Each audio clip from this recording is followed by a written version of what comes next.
সাপের রূপ ধরে জিনের আতঙ্ক ছড়িয়ে পড়েছে গ্রাম জুড়ে। অদৃশ্য এই জিন সাপের দংশনে আতঙ্কিত স্থানীয় বাসিন্দারা। এরই মধ্যে বন্ধ করে দেয়া হয়েছে সকল শিক্ষা প্রতিষ্ঠান। রাত নামলেই গ্রামটিতে প্রতিনিয়ত বেড়ে যায় অদৃশ্য জিন সাপের দংশনে আক্রান্ত রোগীর সংখ্যা।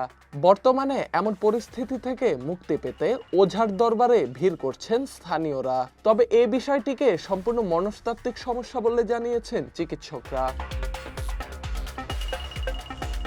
গ্রামটিতে গিয়ে দেখা যায় হাতে গাছের বাকল আর মুখে মৃদু আওয়াজে মন্ত্র পড়ছেন ওঝা। আর এভাবেই চিকিৎসা চলছে কথিত জিন সাপের দংশনে আক্রান্ত রোগীদের। পাশে বসে ওঝার মন্ত্রপাঠ দেখছেন রোগীর স্বজনরা। হাতের আঙুলের ফাঁকে অজানা গাছের শেকড় গুজে রোগীর দেহে বিষক্রিয়া পরিমাপ করছেন ওঝা অলি আহমদ। আর এভাবেই প্রতিদিন কথিত জিন সাপের কামড়ে আক্রান্ত 15 থেকে 20 জন রোগীর চিকিৎসা দিচ্ছেন তিনি। আমার কাছে এনারা আসছে, আসার পর আমি হাত চালকদের দেখছি যে এনাদের গায়ে সব বিষ হয়ে গিয়েছে।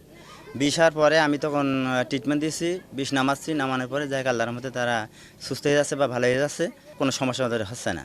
আমার রুগী আসছে প্রতিদিন, মনে করেন যে 35-40 জন এরকম রুগী আসছে। খুবই মায়ামবাদ লাগছে, একটু মাসুম বাইসা, এদেরও খুব সমস্যা আছে।